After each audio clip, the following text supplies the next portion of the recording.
Corla, Bolam Fáilte, Arash, Godion Dáil, Quer Riven, Commissionera, Mara Gagan Quinn, Ta Tafid Untic a Kib, Marval den Takshaw, Agus Mar Ara Realtish. Dog she Rian Suntasok Lena Ling, Reshe Rana Realtish.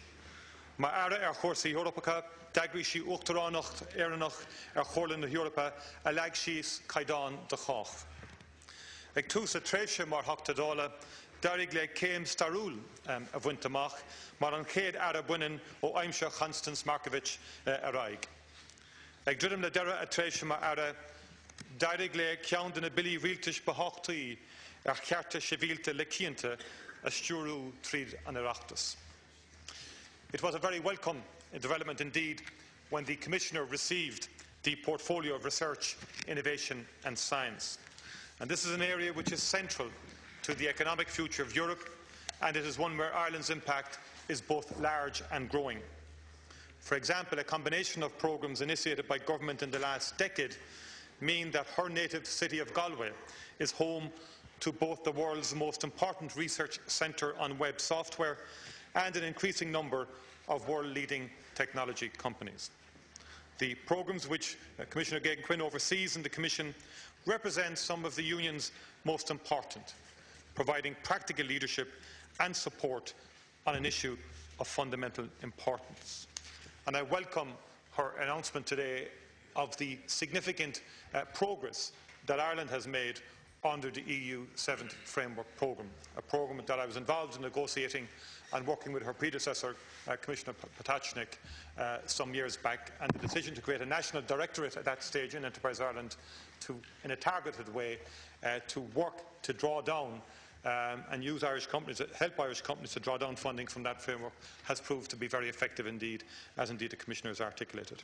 I also welcome our MEPs who will again take up the opportunity granted in the past to participate in the committee work of the Oireachtas, but this time here in the Dáil chamber. While we've discussed European matters at length in the last 2 months, it is a good idea to provide for further time and indeed more participants. The programme for government's proposal was for a week-long debate in the Week of Europe Day, which would be closely structured on a formal review of the Commission's annual work programme and our priorities for the future. As I said last week, it's a pity that the government has not tabled any substantive item for us to discuss, and that as a result, today will be another in an increasingly long line of sessions given over to statements. The broad topic of Europe in 2020 is of course very important, but it has of course been debated on several recent occasions in the Dáil, Seanad and indeed committees. Also, I have to say, and I regret to have to say, that the highly partisan manner in which the government choose to announce proposals for today is also regrettable. I think they cannot expect us to be left without a response. However, given the short time available to us to speak today, I would like to briefly just refer to one point. And it's basically this, that it relates to the active promotion of the idea that Ireland has neglected the EU until March the 9th of this year. And I think that's been pushed by a combination of ministers, some who want to claim to be authors of a resurrection, others who remain angry about a refusal to compromise on issues of critical national interest.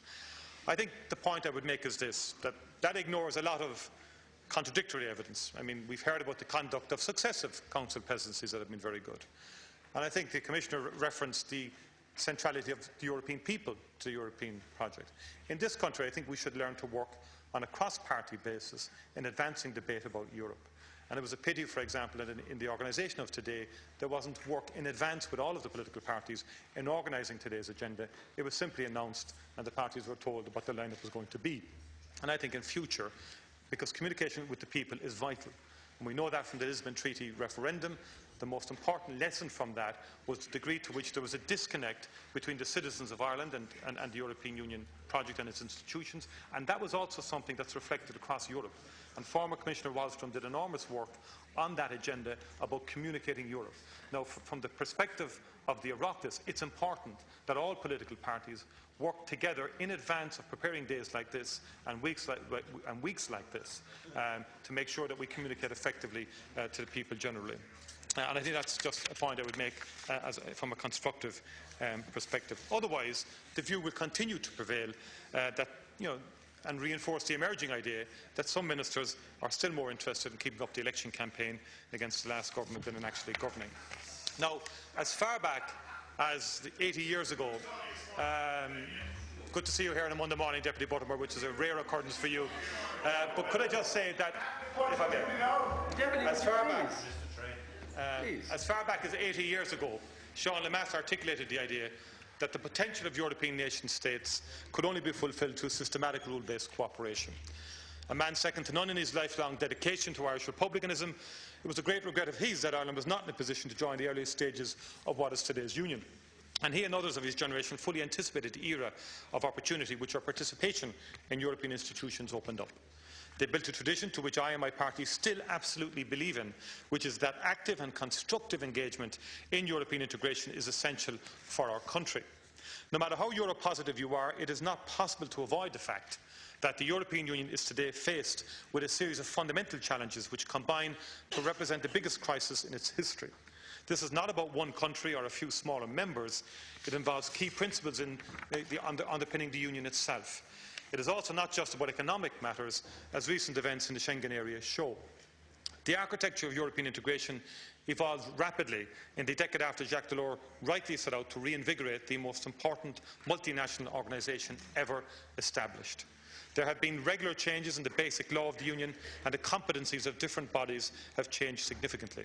It is natural that not everything carried out in such a dynamic period will have been successful.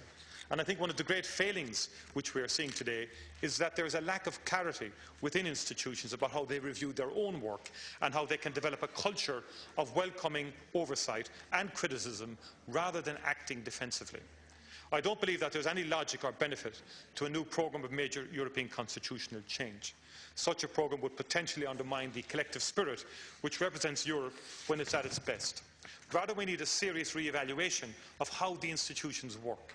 In particular, we need to find ways of involving more independent oversight at both a strategic and an operational level.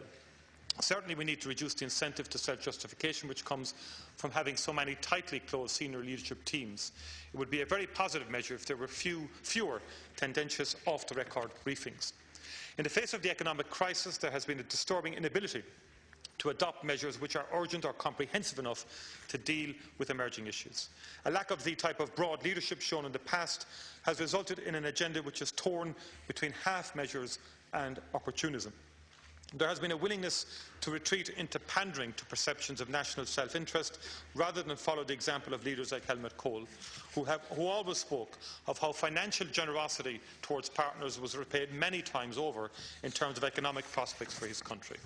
The debate on the terms for financial support for Ireland is a very good example of this weakness of today's leaders. It's been clear since the start of the year that everyone agrees that better terms must be agreed.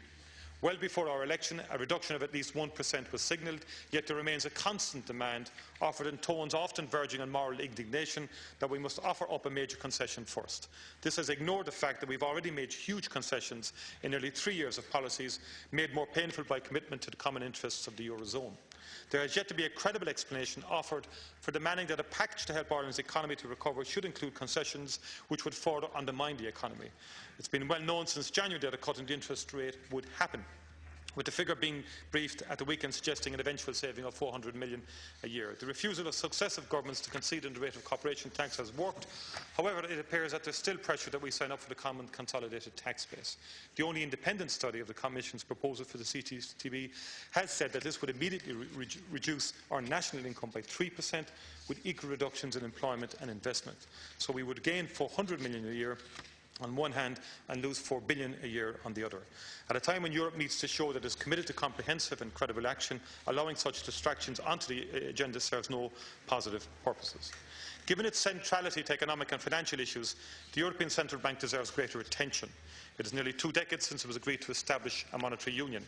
Central to this was the establishment of the ECB. It's a young and powerful institution which does not appear to have the humility required to evolve or the diversity to encourage rigorous debate on policy alternatives. Its defensiveness in the face of criticism serves no positive purpose.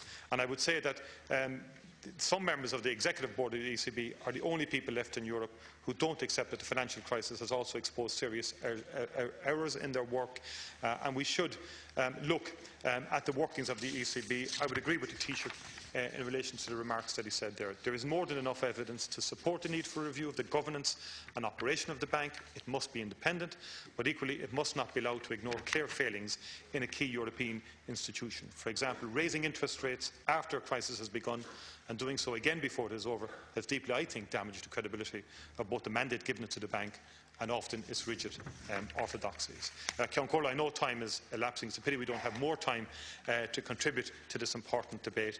But Ireland is and always has been a fully engaged member in the Commission, the Parliament and the Council.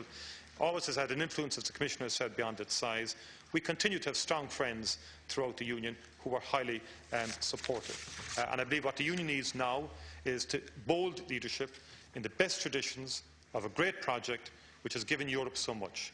It needs a clear focus on innovative action founded on the core principle of solidarity. And only if it does this will it come through this crisis strongly. Thank you, Ceann Comhairle. Thank you, Deputy.